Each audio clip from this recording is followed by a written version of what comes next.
Okay, good evening, everyone. I wanted to make you guys a quick video just to explain the NDAA vote. That's the National Defense Authorization Act.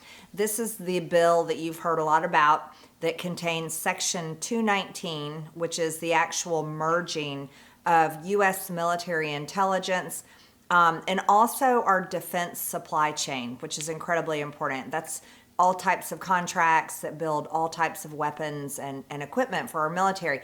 That Section 219 merges the United States military with the Israeli military. This is something that should never happen with any foreign country. It's a complete destruction to our sovereignty and is completely America last. So I really want to explain this vote to you because I'm seeing all types of wrong information and misunderstandings on social media.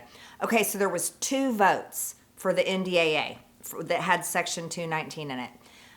Yesterday there was the rule vote. The rule vote is basically a vote on the House floor that everyone is voting on the rule that will move forward the actual bill. So the only Republican that voted no on the rule yesterday was Thomas Massie. Then today there was the final passage vote on the NDAA. That is the actual vote that passes the bill. Well, today on the actual final passage of the NDAA that contains Section 219, there were 7 Republicans that voted no. Now, mind you, those same 7 Republicans, 6 of them voted yes with all the other Republicans on the rule vote. Thomas Massie was the only no vote on the rule. But today on final passage, there were 7 Republicans that voted no. They voted no to the NDAA, which contains Section 219. I'm going to tell you who they are.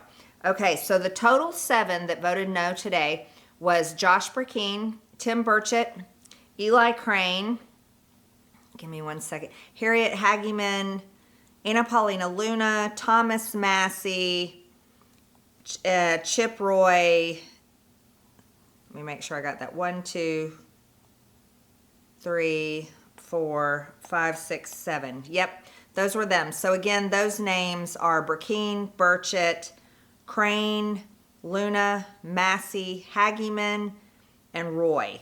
Those were the Republicans, the total 7 that voted no on final passage. Let me explain the difference between the rule vote and the final passage vote. Now, any bill that goes to the House floor for a final passage vote has to go through a rule vote. And sometimes it'll be in a rule vote by itself, and sometimes they pack in other bills along with that bill and have just one rule vote for a whole package of bills. And that's a trick that they use to get Republicans to vote yes, because they may have a certain bill they really want to pass, even though they're against another one. They'll vote yes to that rule to move it forward. And then a bill will get voted on in final passage. That's a second vote, totally separate. The final passage vote can be a standalone bill, or it can be a package of bills. That's another thing they do to trick members of Congress to vote for something that another bill they really want to pass, even if they're against another one. It'll trick them to vote yes when they really want to vote no. Well, the rule vote for the NDAA, this is really important.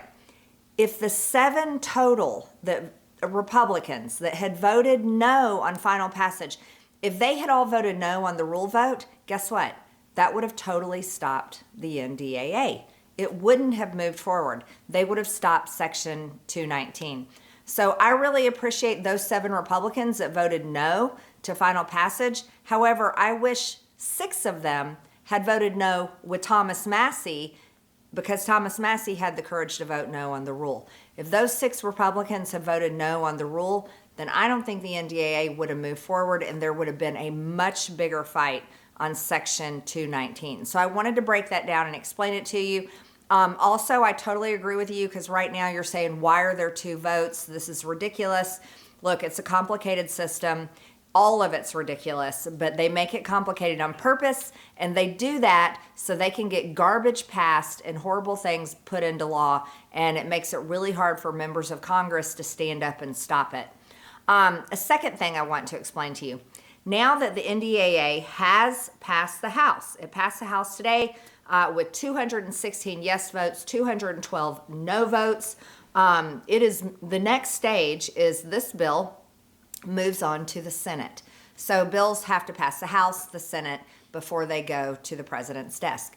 Now that the NDAA will go to the Senate, there's one person that I'm calling on that could really make a difference here, and that is the president of the Senate, who happens to be the Vice President, JD Vance. Now, the Vice President, JD Vance, he is the go-between and the major communicator between the White House, which is the admin, and the Senate. And JD Vance, who I have strongly supported in the past, is also served as a senator. So he has good connections there in the Senate. This is where we really need someone that's on the team of America First to step up in a big, big way. And this is where Vice President JD Vance can come in and he can put a stop to Section 219. He could come in and do the negotiations between the admin and the Senate where they can completely wipe out Section 219, remove that section from the NDAA in the Senate, do that work in the Senate, and then it'll come back to the House for another vote where it should get full support from the GOP. I would imagine that most of those 7 would vote yes for a final passage on the NDAA if Section 219 was completely stripped out. So I wanted to explain this to you because one of the most confusing places in the world is the United States Congress. And it's also one of the most deceptive, corrupt, and failing institutions in the world, as they have now got all Americans in $40 trillion in debt. Social Security and Medicare will completely fail in 2032, and we're now fighting another foreign war when we were supposed to end all foreign wars.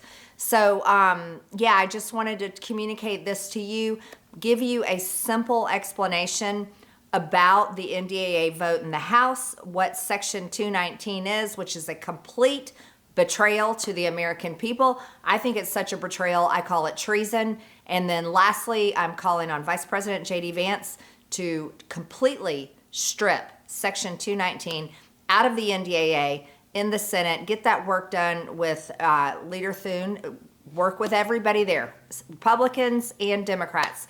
This is about the United States sovereignty. There should not be political teams on this one. Okay, share this message. I hope it helped. I hope this was an explanation that helped you understand what was going on. And you guys have a good night.